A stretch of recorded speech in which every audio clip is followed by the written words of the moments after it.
ನಮಸ್ಕಾರ, ಇದು ನಿಮ್ಮ ಪ್ರಜಾವಾರ್ತೆ, ನಿಮ್ಮ ನಂಬಿಕೆಯ ಸುದ್ದಿ ಮಿತ್ರ. ರಾಯಚೂರು ನಗರದಲ್ಲಿ ವಾಹನಗಳ ಸಂಖ್ಯೆ ಹೆಚ್ಚುತ್ತಿರುವ ಹಿನ್ನೆಲೆಯಲ್ಲಿ ಟ್ರಾಫಿಕ್ ಸಮಸ್ಯೆ ದಿನೇ ದಿನೇ ಗಂಭೀರವಾಗುತ್ತಿದೆ. ವಿಶೇಷವಾಗಿ ಬಸ್ ಸ್ಟ್ಯಾಂಡ್, ಸಿಂಧನೂರು ರಸ್ತೆ ಹಾಗೂ ಮಾರುಕಟ್ಟೆ ಪ್ರದೇಶಗಳಲ್ಲಿ ಗಂಟೆಗಳ ಕಾಲ ವಾಹನಗಳು ನಿಲ್ಲುತ್ತಿರುವ ದೃಶ್ಯ ಕಂಡುಬರುತ್ತಿದೆ. ಸಾರ್ವಜನಿಕರು ಟ್ರಾಫಿಕ್ ನಿಯಂತ್ರಣಕ್ಕೆ ಕಠಿಣ ಕ್ರಮ ಕೈಗೊಳ್ಳುವಂತೆ ಆಗ್ರಹಿಸಿದ್ದಾರೆ.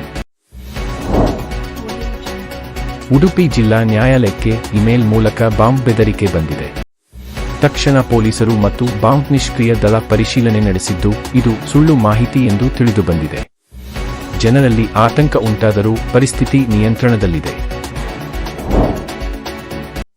ತುಮಕೂರಿನಲ್ಲಿ ಪ್ರೇಮ ಸಂಬಂಧದ ಹಿನ್ನೆಲೆ ದಾರುಣ ಘಟನೆ ನಡೆದಿದೆ. ಮದುವೆಗೆ ಒಪ್ಪದಿದ್ದ ಕಾರಣ ಯುವಕ ತನ್ನ ಕಾರಿನಲ್ಲಿ ಕಚ್ಚಾ ಬಾಂಬ್ಗಳನ್ನು ಇಟ್ಟು ಸ್ಫೋಟ ಮಾಡಿಕೊಂಡಿದ್ದಾನೆ. ಘಟನೆಯಿಂದ ಯುವಕ ಸ್ಥಳದಲ್ಲೇ ಸಾವನ್ನಪ್ಪಿದ್ದಾನೆ.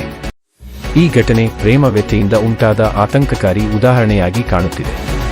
ಪೊಲೀಸರು ಪ್ರಕರಣ ದಾಖಲಿಸಿ ತನಿಖೆ ಮುಂದುವರೆಸಿದ್ದಾರೆ. ಮುಂಬೈನಲ್ಲಿ ಮೊಹರಂ ಮೆರವಣಿಗೆಯ ವೇಳೆ ವಿಷಕಾರಿ ಮಾತ್ರೆ ಹಂಚುವ ಸಂಚು ಪತ್ತೆಯಾಗಿದೆ. ಪೊಲೀಸರಿಂದ ಆರೋಪಿಯನ್ನು ಬಂಧಿಸಲಾಗಿದೆ. ಸುಮಾರು ಸಾವಿರಾರು ಜನರನ್ನು ಗುರಿಯಾಗಿಸಿಕೊಂಡಿದ್ದ ಈ ಸಂಚು ದೊಡ್ಡ ಅಪಾಯವನ್ನು ತಪ್ಪಿಸಿದೆ. ರಾಯಚೂರು ನಗರದಲ್ಲಿ ನಡೆದ ಹಲವು ದ್ವಿಚಕ್ರ ವಾಹನ ಕಳ್ಳತನ ಪ್ರಕರಣಗಳನ್ನು ಪೊಲೀಸರು ಭೇದಿಸಿದ್ದಾರೆ. ಈ ಪ್ರಕರಣದಲ್ಲಿ 3 ಆರೋಪಿಗಳನ್ನು ಬಂಧಿಸಲಾಗಿದ್ದು, ಸುಮಾರು 15 ಮೋಟಾರ್ ಸೈಕಲ್ಗಳನ್ನು ವಶಕ್ಕೆ ಪಡೆಯಲಾಗಿದೆ.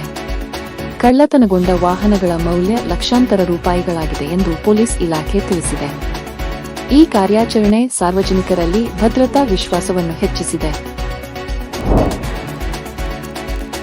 ರಾಯಚೂರು ವಿಶ್ವವಿದ್ಯಾಲಯವು 2025-26ನೇ ಸಾಲಿನ ಸ್ನಾತಕೋತ್ತರ ಹಾಗೂ ಡಿಪ್ಲೊಮಾ ಪರೀಕ್ಷೆಗಳ ದಿನಾಂಕವನ್ನು ಬದಲಾವಣೆ ಮಾಡಿದೆ. ಜೂನ್ 24ರಿಂದ 30ರವರೆಗೆ ನಡೆಯಬೇಕಿದ್ದ ಪರೀಕ್ಷೆಗಳ ಹೊಸ ವೇಳಾಪಟ್ಟಿಯನ್ನು ಪ್ರಕಟಿಸಲಾಗಿದೆ. ವಿದ್ಯಾರ್ಥಿಗಳು ಅಧಿಕೃತ ವೆಬ್ಸೈಟ್ನಲ್ಲಿ ಪರಿಶೀಲಿಸಿ ತಯಾರಿ ನಡೆಸುವಂತೆ ವಿಶ್ವವಿದ್ಯಾಲಯ ಸೂಚಿಸಿದೆ. ಕರ್ನಾಟಕದ ಹಲವಾರು ಜಿಲ್ಲೆಗಳಲ್ಲಿ ಕಳೆದ ಕೆಲವು ದಿನಗಳಿಂದ ಉತ್ತಮ ಮಳೆಯಾಗುತ್ತಿದೆ. ಇದರಿಂದ ರೈತರು ಬಹಳ ಸಂತೋಷಗೊಂಡಿದ್ದಾರೆ.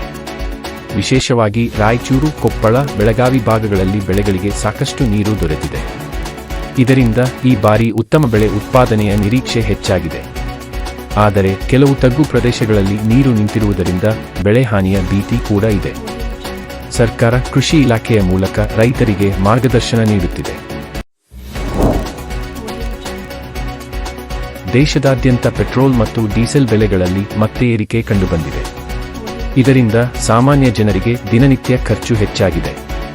ಸಾರಿಗೆ ವೆಚ್ಚವೂ ಹೆಚ್ಚುತ್ತಿರುವುದರಿಂದ ಹಣ್ಣು ತರಕಾರಿ ಬೆಲೆಗಳು ಏರಿಕೆಯಾಗುವ ಸಾಧ್ಯತೆ ಇದೆ.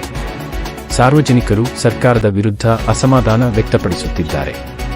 ತಜ್ಞರ ಪ್ರಕಾರ ಜಾಗತಿಕ ಮಾರುಕಟ್ಟೆ ಪರಿಣಾಮದಿಂದ ಈ ಏರಿಕೆ ಸಂಭವಿಸಿದೆ. ರಾಜ್ಯ ಸರ್ಕಾರ ಶಿಕ್ಷಣ ಕ್ಷೇತ್ರದಲ್ಲಿ ಹೊಸ ಯೋಜನೆ ಘೋಷಿಸಿದೆ. ಈ ಯೋಜನೆಯಡಿಯಲ್ಲಿ ವಿದ್ಯಾರ್ಥಿಗಳಿಗೆ ಉಚಿತ ಡಿಜಿಟಲ್ ಕಲಿಕಾ ಸಾಮಗ್ರಿಗಳು ಮತ್ತು ಸಹಾಯಧನ ನೀಡಲಾಗುತ್ತದೆ.